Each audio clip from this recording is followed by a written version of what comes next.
The next program that we will look into is again on the serial port. So, it will be operating the serial port in mode 1 for receiving serial byte through the receive RxD pin and send the byte to port 2. So, it will be receiving one full byte serially from this through the receive pin RxD, and then the byte will be put onto this port 2. So, how to write this program? So, let us see.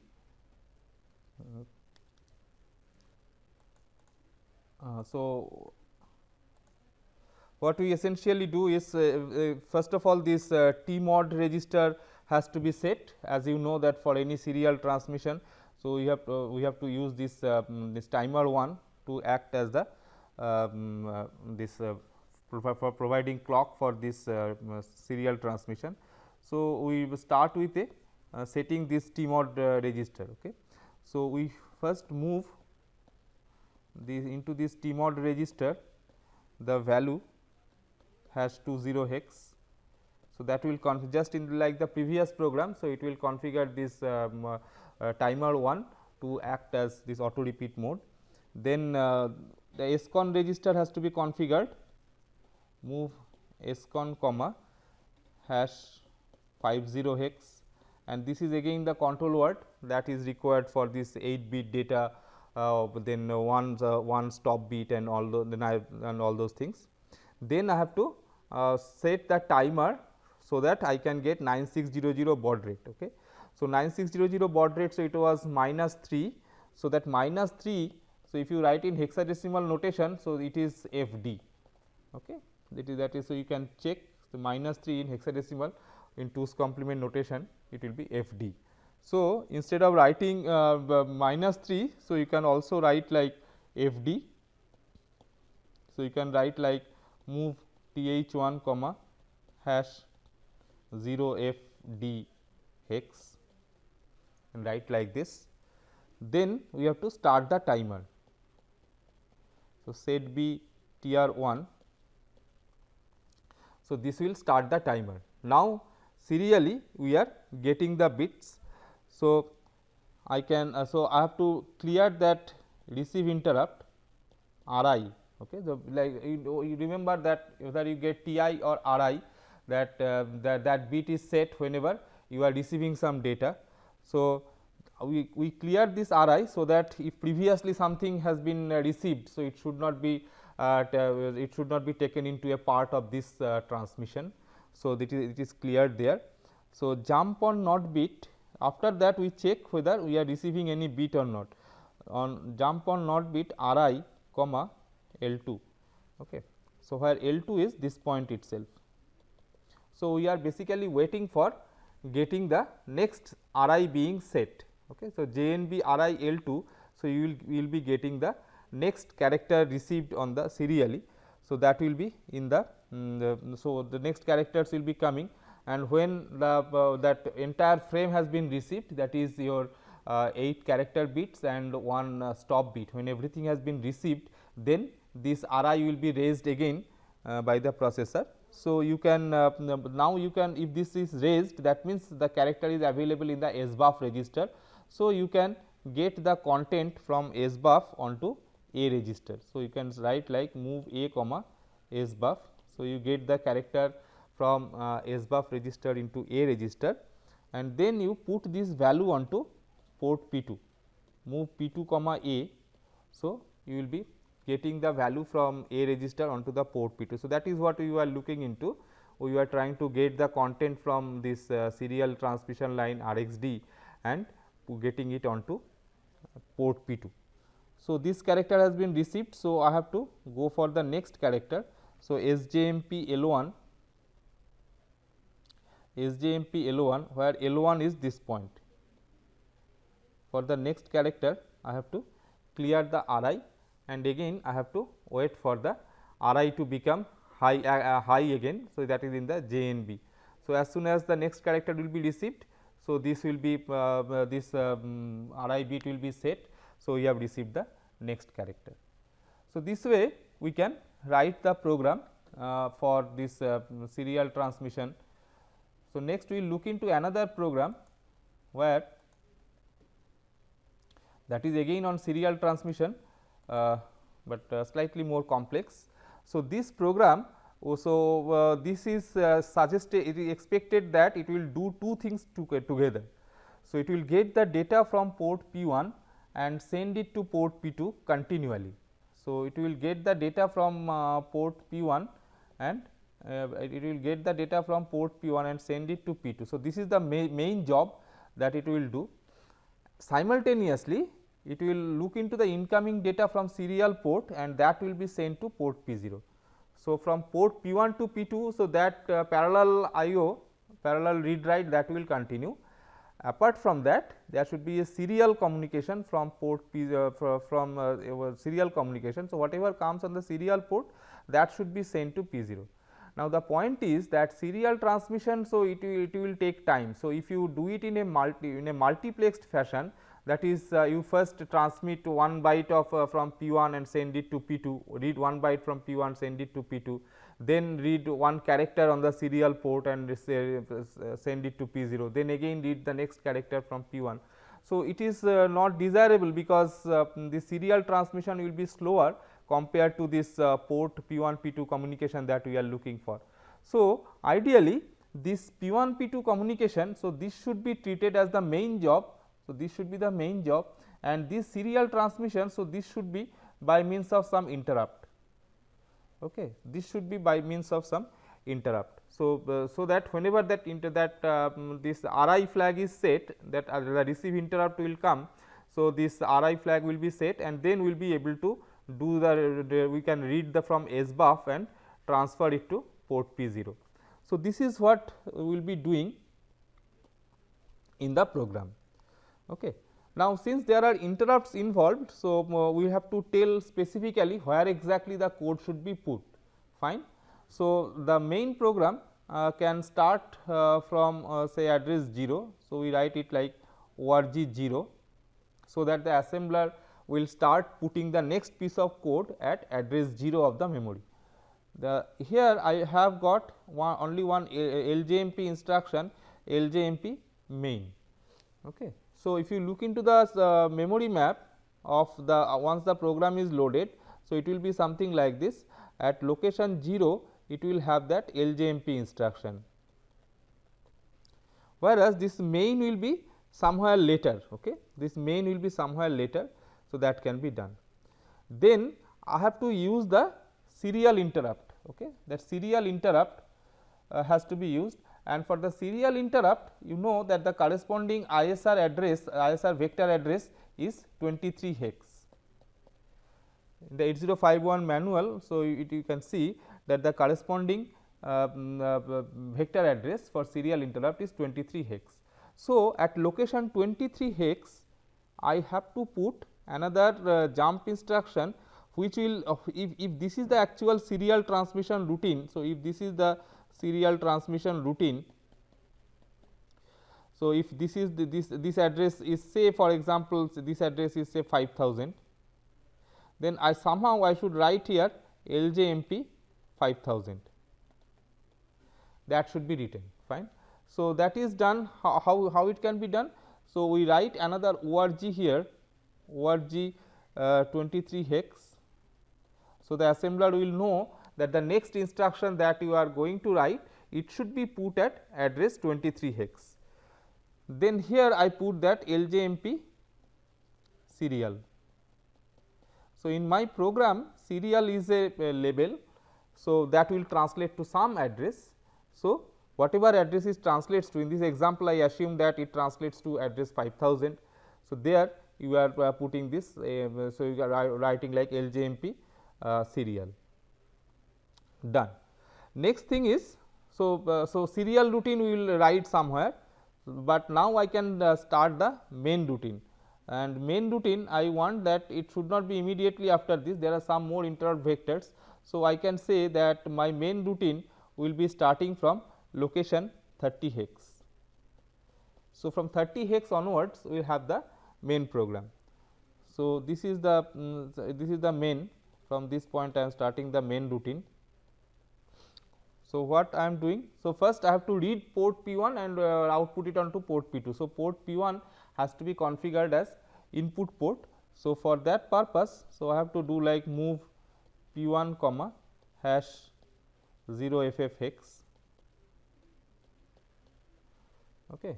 So, move P1 comma hash 0 FF hex. So, this port and then, so this port P1 is configured as input port, and then for serial transmission I need to do the setting that I was doing previously in the other program. So, those settings I have to do it here, move T mod comma hash 20 hex, then it is timer 1 mode 2, and then I have to have this TH register, move TH1 hash 0 FD hex, that is at -3 value, and then the SCON register has to be set, move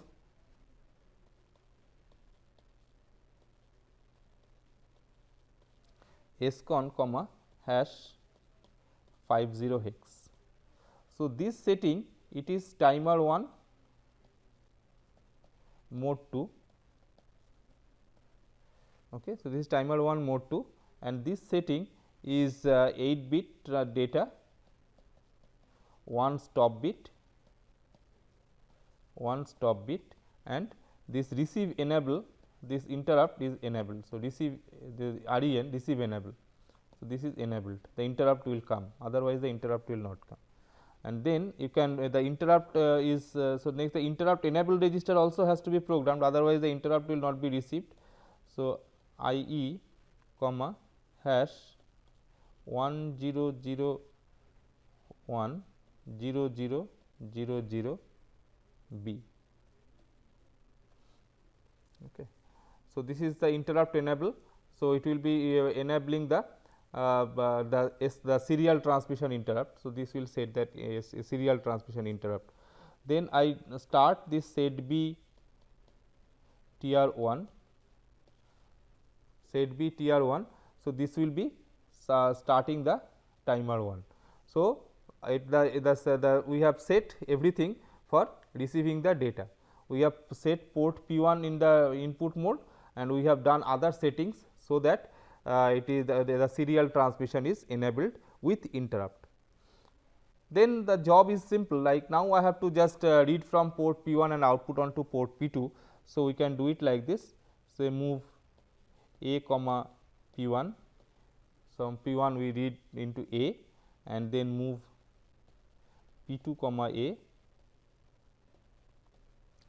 that way you can do, and then I can just put a loop here, so that this reading is done repetitively. So, SJMP L1, so L1 is here. So, it will be just reading from the port 1 and writing onto port 2. Done. Now, I have to, what is left is writing down the interrupt service routine for this serial communication. Fine. So, this is the address at which I am writing the serial routine. Okay.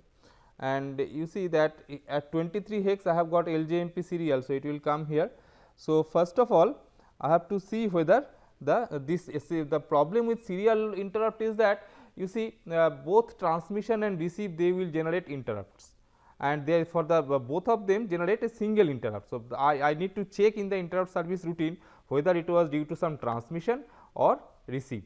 So, for this particular program, for if there is a interrupt is raised due to some transmission, so that is not meaningful. It may be the processor was doing something else, so that transmit interrupt was generated, but I need to for those cases I do not need to do anything, but whenever the receive interrupt is there, so that is valid for us. So, both of them are mapped to the serial interrupt. So, both TI and RI, so they are mapped to the same interrupt, as you know in 8051. So, in the program, the interrupt service routine, you need to distinguish between them. So, this is done here. So, this we jump on bit TI to trans. So, this is actually skipping over the part of the code that we have for this. Otherwise, if this is not the case and the interrupt has been raised, that means it is due to receiving. So, in the SBUF register we have got the value. So, you can get it from the SBUF register back onto A, you can get into A register and then move this content of A register to P0, move P0 comma A and then clear this RI bit, clear the RI bit, then rate I, and this trans part is actually here. So, in trans part I will clear that the TI bit, whatever be the reason for which it has been set. So, that TI bit is reset and then this is rate I. Okay. So, you see that in this program how will it operate. So, the main program is looping at this point.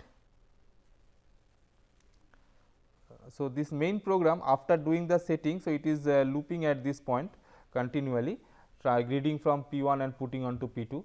In between the serial transmission, the serial interrupt will come. When the serial interrupt comes, so the processor will come to this address 23 hex. It will start at 23 hex, it will find this instruction LJMP serial. So, it will jump to this point, this serial. So, it will first check whether it is a the TI bit is set or not. If TI bit is set, then it will be it will understand that this is due to some transmission which is not useful for us. So, it is coming here and returning from there. Otherwise, this is due to a receive. So, this SBUF will be copied onto A and then A will be moving to P0. So, this way this whole program will operate. So, we can use this serial transmission in this fashion. Next, we will look into another program which will deal with mainly with the ports. So, this is telling that we will receive 1 bit data from port P 0.3 and 0.6 1.6. We perform AND of these two and output the result to port P 2.3. So, from 0.3 and 1.6 whatever you are getting, so you need to AND them and put the result on P 2.3. So, how to do this? So,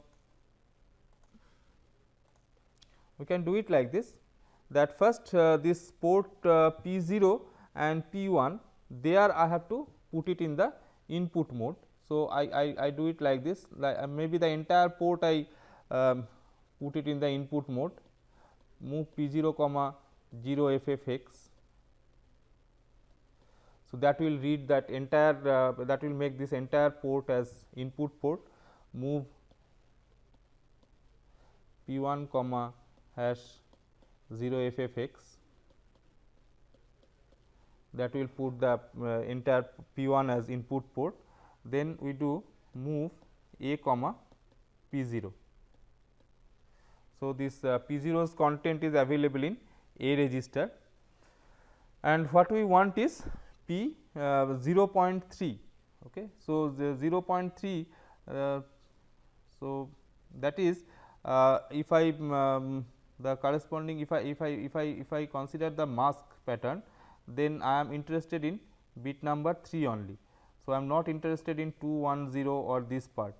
So, I am interested only in this part, this particular bit. So, for that I prepare a mask and that mask is 08 hex. So, we AND logical A with hash 08 hex. So, if we do this ANDing, then whatever be the values of these bits, so they will become 0 and only this bit will survive. Okay. This bit will survive, and now we do some rotate right accumulator. So, rotate right accumulator once. So, that will take this bit to position 2, then this rotate right once more, it will take it to position 1, and then another rotate right A. So, that will take it to position 0. So, after these 3 rotate rights, this bit number 3 will be coming to bit number 0, fine. Then we save this value into register R1. Okay, this modified value we save into register R1. Then we read port P1. So, move A comma P1, and there I am interested in bit number 6. Okay. So, I am not interested in 0, 1, 2, 3, 4, 5, I am interested in bit number 6. So, 7 and 8. So, there if I want to get this one, so this bit should be 1 for the mask and rest of the bits should be 0. So, sorry, this bit number, this does not have any meaning. So, this mask is 4 0.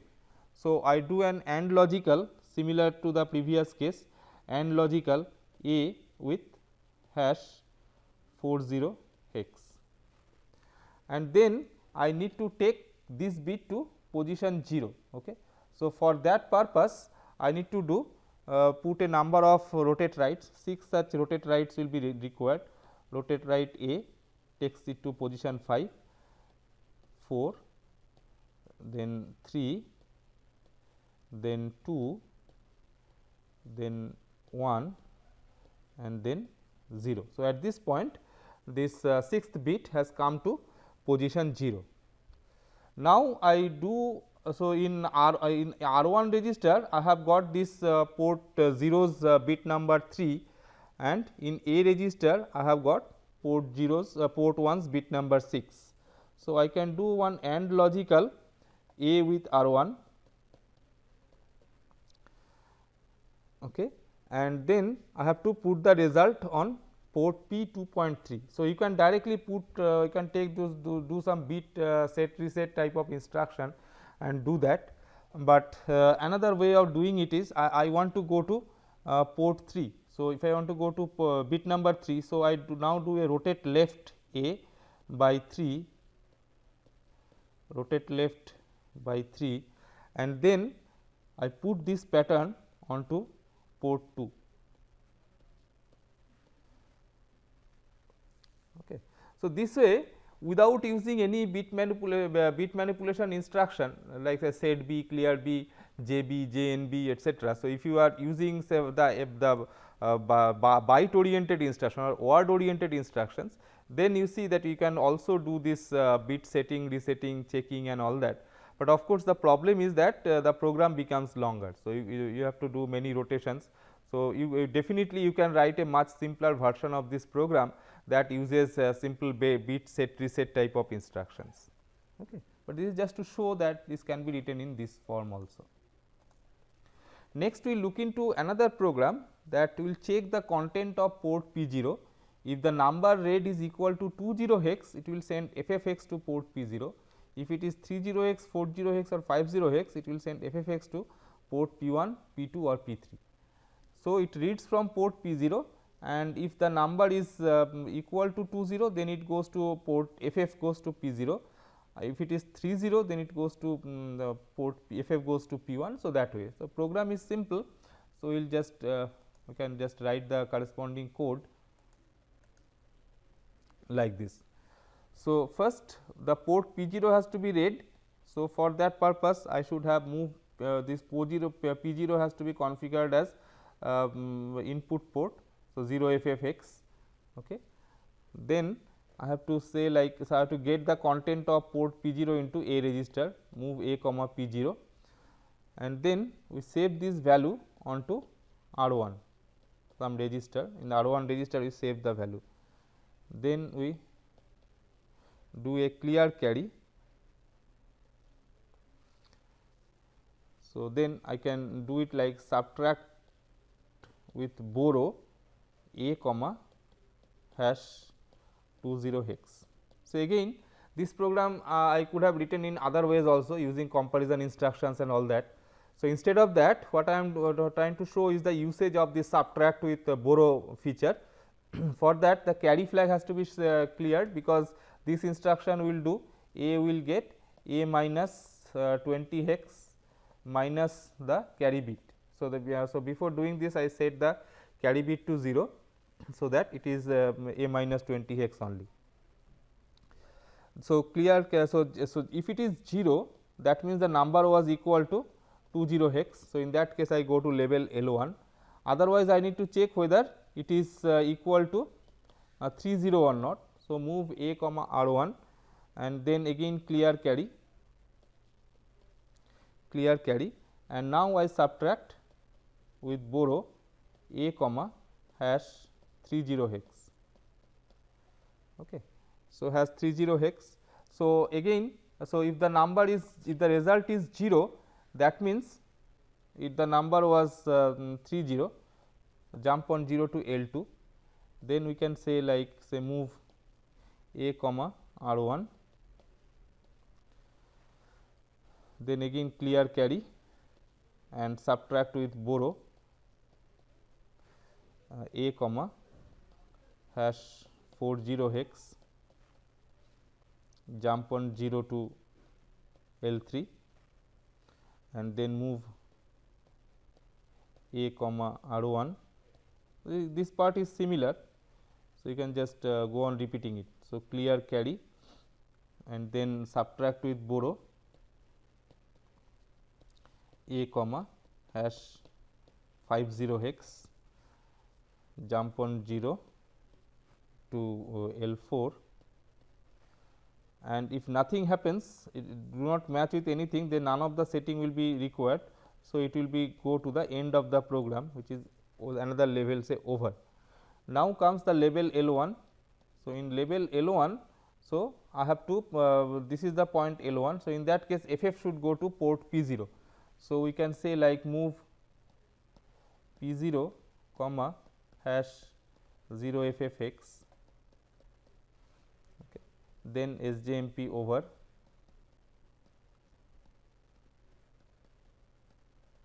then I can say L2, here I will be moving to port P1, move P1 comma hash 0 FFX, SJMP over,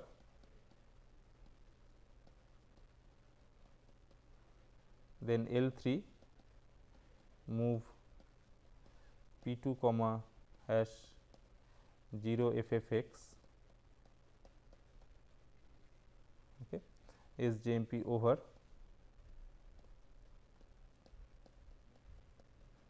and L4, which will be move P3 comma hash 0 FFX,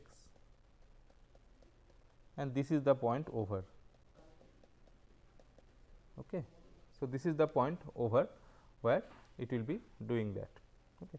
So, this way you can write a program by which again you can just by other complex checks can be there. So, this program is actually trying to show the utility of this subtract with borrow type of instruction. Okay.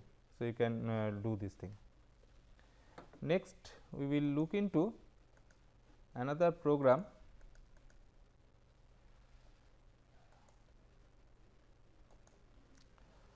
So, it will be will program to read port P0 on occurrence of a level triggered interrupt on INT 0 line. So, on INT 0 line, so if there is an interrupt, then this it will read the content of port P0 and then it will compute the square of the number and store the value in memory location 50 hex and 51 hex.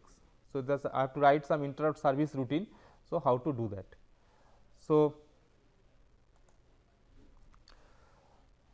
we can do it like this: org 0 LJMP start. This is the start is the main program from where it will be there. So, any interrupt service routine that you have. So, interrupt service routine I have to tell like how to put that. Okay. So, then in org then this interrupt service routine for this INT 0, the corresponding vector address is 0003 hex. So, we will write like 0003 hex. So, I am not looking into that if I write the interrupt service routine code here. So, it will overwrite other interrupt vector table. So, I am not bothered about that. In this case, I am assuming that from this point on itself the interrupt service routine, the entire service routine will be loaded. So, what we need to do is here we need to get the content of this A register this P0, the port P0 into A register, and then we have to get the square of that. So, for getting the square, we move the value of A to B and then use the instruction multiply A B. So, you will get the square, and this A register now will have the one byte, and B register will have the other byte. So, this A register value we save at memory location 50 hex, and then this B register value I will be saving in 51. So, for that purpose, so we first move the content of B register to A register, move A comma B, and then save the value in 51 hex, and then let I. So, this is the end of the interrupt service routine. So, then from so now I have to put the main routine. So, this is the so suppose the main routine I am putting from memory address 30 hex. So, you can put a org 30 hex. So, there you put the start. So, in the start, so in the main routine, what I need to do is, you see that at this point you are reading the value of port P0. So, we have to load P0 with configure P0 with the pattern. So, you can so do a you should put a statement like this, move P0 comma hash 0 FF hex. Okay. So, this is one statement, and the other thing is the enabling of interrupt. So, for that the interrupt enable register IE should be programmed, move IE comma hash 1 0 0 0 0 0 0 1 binary. So, you can check the interrupt enable register setting. So, this will say enable the system to getting the INT 0 interrupt, and then the program has just to wait. So, this is SJMP L3. So, it will be waiting at this point, okay. And whenever an interrupt will come, the system will automatically be redirected to this point, the INT 0, it will automatically be redirected to address 0003. So, from this point onwards it will execute the code, and rate I will take it back to this point. Again sometime later the interrupt will occur, again the value will be read from port P0 and moved into the memory location, the square of it will be stored in memory location 51 and 50.